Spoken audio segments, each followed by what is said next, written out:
Atë zotit që ullë mirë.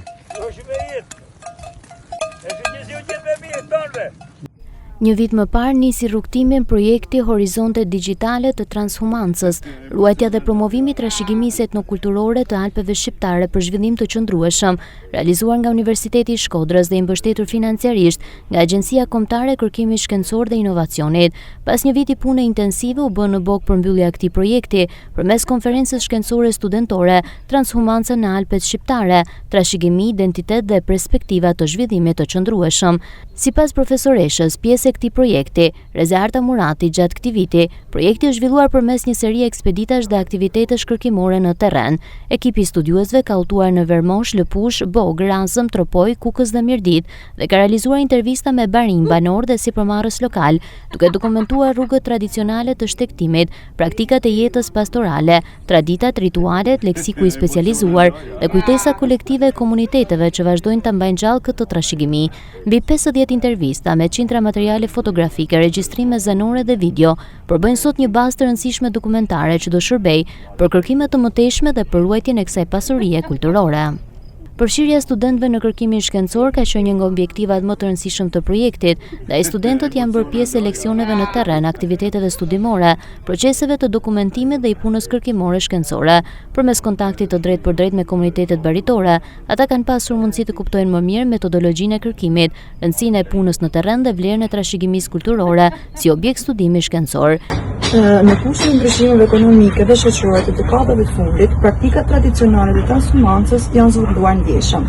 Migracioni, ndryshimi i mënyrës jetesës dhe ulja e aktivitetit baritor kanë ndikuar në dobësimin e transmetimit ndërbersor të kësaj trashëgimie. Megjithatë, vlerat e saj mbeten të rëndësishme për identitetin kulturor të komuniteteve malore.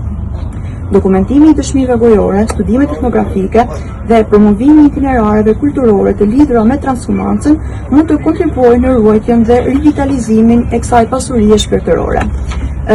Kemi rritet e nisjes për në pjeshë. Në traditën e Kelmenit dhe të Malësisë Madhe, dita e nisjes së tufave drejt gishkëve konsiderohet si një moment me rëndësi të veçantë.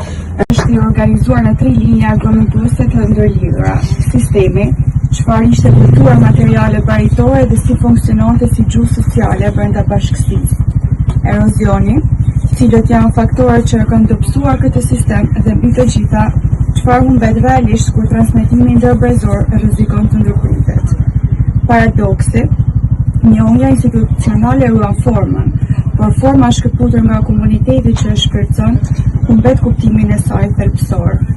Ruajtja e xhubllitës pa ruajtur sistemin social që e bën të lezetshme nuk është ruajtja plotë e trashëgimisë kulturore, është provim i një objekti që po largohet nga tradita. Një periudhë veçanërisht e vështirë për jetën baritore ishte ajo regjimit komunist. Para vendosjes së sistemit kolektiv, pothuajse çdo familje në Kelmen merret me bllokëri dhe ishte e përfshirë në ciklin vjetor të transhumancës. Gjithë përfshirëse, duke filluar me histori, në arilit, pastaj me elemente gjeografike, me elemente që lidhen me traditën dhe kulturën materiale dhe pastaj me kulturën shpirtërore. Me të vërtetë, frymëzoj për punën që keni bërë, për seriozitetin e prezantimit. Konferenca shkencore studentore e mbështetur nga Akshi i Transhumancës në Alpet shqiptare, trashëgimi, identitet dhe perspektiva të zhvillimit të qëndrueshëm, nëpërmjet prezantimeve të studentëve trajtoi tema që lidheshin me ruajtjen e trashëgimisë kulturore, vazhdimsinë historike të jetës baritore, ekonominë dhe transformime shoqërore, gjuhën dhe kulturën e transhumancës, biodiversitetin, zhvillimin rural, turizmin e qëndrueshëm, rrugët kulturore europiane dhe politikat e mbrojtjes së kësaj trashëgimie. Në një kohë ku shumë praktika tradicionale përballen me sfida të mëdha për shkak të emigrimit, ndryshimeve ekonomike dhe transformimeve shoqërore, studimi dhe promovimi i tyre bëhet një detyrë e rëndësishme akademike dhe qytetare. Kjo konferencë bëri thirrje që t'i kushtohet vëmendje e veçantë transhumancës, pasi transhumanca nuk është vetëm pjesë e historisë son, por duhet të jetë edhe pjesë e së ardhmes son, pasi kontribon fort në zhvillimin e turizmit të qëndrueshëm, në ruajtjen e biodiversitetit dhe në forcimin e identitetit kulturor të zonave malore.